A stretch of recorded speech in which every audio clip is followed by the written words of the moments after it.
तर नमस्कार मंडळी, आज माझ्या आईने बनवला आहे मस्तपैकी चुनवळ्याचा प्लॅन आणि तो प्लॅन दादामुळे ठरला आणि दादाला खूप आवडतात चुनवळ्या आईच्या हाताच्या, म्हणून तिने आवडीने बघा पाटा घेतला आणि त्या पाट्यावर मस्त वाटण करत आहे. सर्व बघा तिने भाजून घेतलं आहे, मिरची, लसूण आणि जिरे टाकले बघा त्याच्यामध्ये आणि त्याच्यासोबतच तिने ते एक डाळ आहे ग्रीन कलरची, ते पण तिने मस्त ते वाटून घेते पहा. आणि तिला वाटणाची फार आवड आहे. ती लहानपणापासूनच म्हणजे स्वयंपाकात म्हणजे ती लहानपणापासूनच चुलीवर स्वयंपाक करायची आणि तिला आवड आहे पाट्यावर नाही का वाटण करायला.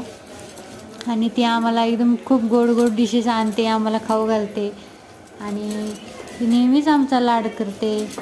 तिला फार आवडतं ह्या गोष्टी नवनवीन बनवायचं. तुम्ही बघताय ती किती प्रेमाने एकदम वाटणला हे करते. तिच्या हाताला जळण होते पण ती आम्हाला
कच्चाच आहे भाजी.